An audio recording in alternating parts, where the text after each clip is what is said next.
Hello student, यदि आपने राजस्थान के किसी भी गवर्नमेंट कॉलेज के लिए एडमिशन के लिए ऑनलाइन फॉर्म फिल किया है और यदि आपका मेरिट लिस्ट में नाम आ जाता है तो आपको डॉक्यूमेंट वेरिफिकेशन कॉलेज में जाकर करवाना होता है।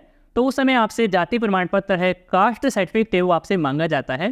तो यदि आप SC/ST कैटेगरी से बिलोंग करते हैं और आप एक स्टेट लेवल जाति प्रमाण पत्र है, कास्ट सर्टिफिकेट है वो बनवाना चाहते हैं तो इसके लिए आप ऑनलाइन आवेदन करने वाले हैं। तो इससे पहले आपको जाति प्रमाण पत्र के लिए एक ऑफलाइन फॉर्म भी आपको भरना होता है। तो जाति प्रमाण पत्र के लिए ऑफलाइन फॉर्म है वो कैसे क्या भरना होता है और किन किन केस में आपको सिग्नेचर वगैरह है वो आपको करवाना होता है, तो जानने के लिए इस वीडियो में एंड तक बने रहिए।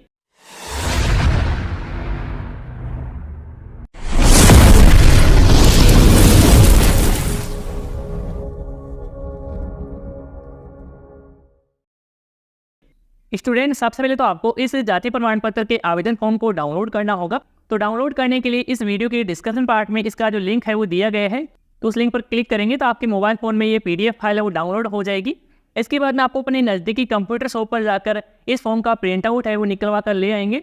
इसके बाद में आपको इस फॉर्म को भरना है। स्टूडेंट, इस फॉर्म को भरने से पहले मैं आपको एक छोटी सी जानकारी है वो आपको दे देता हूँ। तो यह जो जाति प्रमाण पत्र का फॉर्मेट है वो अनुसूचित जाति और अनुसूचित जनजाति यानी कि SC/ST के जो कैंडिडेट हैं वही इस जाति प्रमाण पत्र के फॉर्मेट से अपना जाति प्रमाण पत्र है वो बना सकते हैं।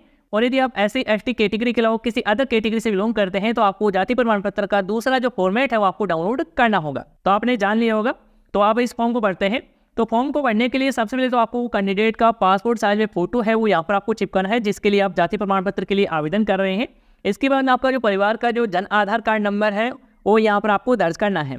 इसके बाद प्रार्थी का जो नाम है वो यहाँ पर आप डालेंगे। इसके बाद प्रार्थी का जो पिता का नाम है वो यहाँ पर आप दर्ज कर देंगे। इसके बाद माता का नाम डालेंगे। इसके बाद में यहाँ पर आप देख सकते हैं कि माता पिता न होने की स्थिति में संरक्षण का जो नाम है वो यहाँ पर आप दर्ज करेंगे। यदि आपने माता पिता का नाम दर्ज किया है तो यहाँ पर ये आपको बोलेंगे छोड़ देना है। इसके बाद निवासी स्थान का पूर्ण जो पता है वो यहाँ पर आपको डालना है। तो इसमें सबसे पहले तो वर्तमान पता है वो यहाँ पर आपको डालना है, यानी कि जहाँ आप अब निवास कर रहे हैं। इसके बाद आपको स्थायी पता है वो आपको डालना है जहाँ के आपके डॉक्यूमेंट बने हुए हैं।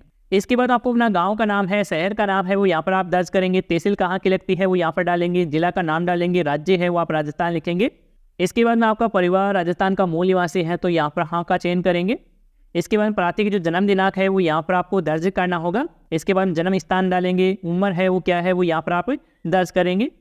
इसके बाद जेंडर का चयन करेंगे, पुरुष है महिला है जिसके लिए आप आवेदन कर रहे हैं वो यहाँ पर आप टिक करेंगे। इसके बाद वैवाहिक स्थिति की जानकारी देंगे कि आप विवाहित है तो आप इस पर टिक करेंगे, अविवाहित है तो यहाँ पर आप टिक करेंगे। इसके बाद आपको धर्म का चयन है वो आपको करना है कि आप हिंदू, मुस्लिम, सिख, ईसाई जो भी आपका धर्म है वो यहाँ पर आप दर्ज करेंगे। इसके बाद आपको अपनी जाति है वो टिक करना होगा कि आप SC से बिलोंग करते हैं तो अनुसूचित जाति है वो सिलेक्ट करेंगे, और यदि आप अनुसूचित जनजाति है तो यहाँ पर आप टिक कर लेंगे। इसके बाद आपकी उपजाति क्या है वो यहाँ पर आप डाल देंगे, जैसे कि रेगर है, बलाई है वो यहाँ पर आप दर्ज कर देंगे। इसके बाद आपका धर्म है वो क्या है पिता का वो यहाँ पर डालेंगे, हिंदू है तो हिंदू डालेंगे।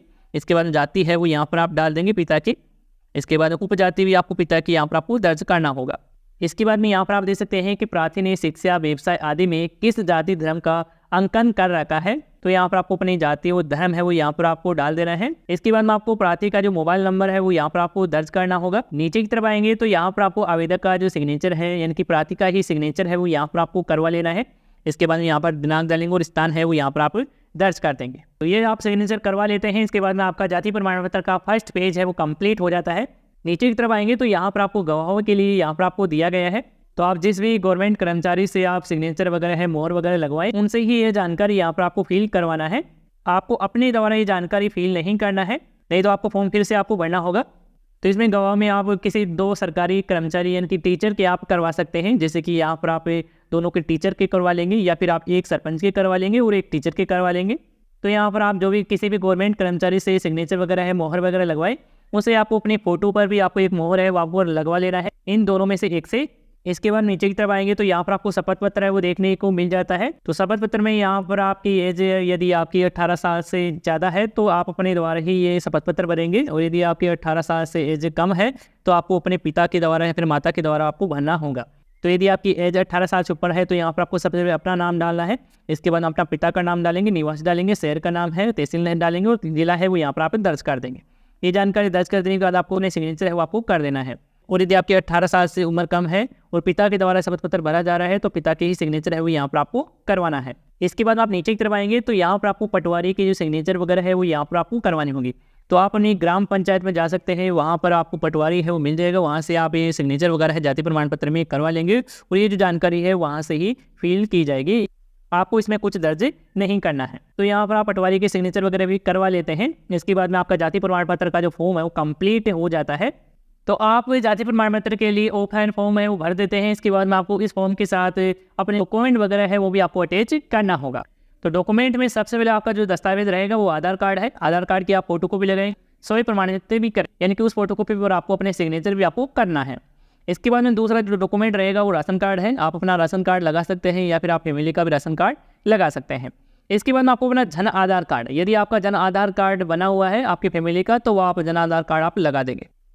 और आपने फोटो तो फॉर्म में आपने चिपका दी होगी, फोटो की आपको कोई आवश्यकता नहीं है। इसके अलावा स्टूडेंट ने अगला जो डॉक्यूमेंट है वो आप अपने 10th क्लास की मार्कशीट है वो लगा सकते हैं। तो ये सभी डॉक्यूमेंट आप अटैच करेंगे। इसके बाद ऑनलाइन आवेदन करेंगे। ऑनलाइन आवेदन अपने द्वारा करना चाहते हैं, किस प्रकार से करना है ये जानना चाहते हैं, तो ये वीडियो भी आपको इसी चैनल पर आपको जल्द ही देखने को मिल जाएगी। और इस वीडियो का जो लिंक है इसी वीडियो के नीचे डिस्क्रिप्शन पार्ट में आपको मिल जाएगा, चाहे तो आप उस वीडियो को देख सकते हैं यदि आप अपना ऑनलाइन आवेदन करना चाहते हैं। अब मैं आपको जाति प्रमाण पत्र का भरा हुआ फॉर्म भी आपको एक बार दिखा देता हूं कि किस प्रकार से आपको फॉर्म है वो भरना है, ताकि आपको अच्छे से समझ आ सके। तो आप एक बार फॉर्म को अच्छे से चेक कर लेंगे। तो इस प्रकार से आपको सील वगैरह है वो आपको लगानी है और इस प्रकार से आपको पटवारी के सिग्नेचर है वो आपको करवाना होगा। इसके बाद ये सभी डॉक्यूमेंट है वो आपको अटैच करके एक PDF फाइल है वो आपको क्रिएट कर लेनी है। PDF फाइल आपको किस प्रकार से क्रिएट करना है इसकी भी आपको जल्द ही इसी चैनल पर वीडियो है वो देखने को मिल जाएगी और उस वीडियो का भी लिंक इसी वीडियो के नीचे डिस्क्रिप्शन पार्ट में आपको मिल जाएगा। तो स्टूडेंट इस प्रकार से आप फॉर्म भर लेते हैं और इसके साथ अपने सभी डॉक्यूमेंट अटैच कर देते हैं। इसके बाद में आप अपना ऑनलाइन आवेदन कर सकते हैं। तो दोस्तों आज की वीडियो की जानकारी आपको पसंद आई है तो इस वीडियो को लाइक कर दीजिएगा। चैनल पर यदि नहीं है तो चैनल को सब्सक्राइब करके नोटिफिकेशन बेल आप जरूर दबा लीजिएगा। तो इस वीडियो में अभी के लिए इतना ही। और यदि आपको इसी से रिलेटेड कोई सवाल है, सुझाव है, तो आप हमें कमेंट बॉक्स में आप बता सकते हैं। धन्यवाद दोस्तों।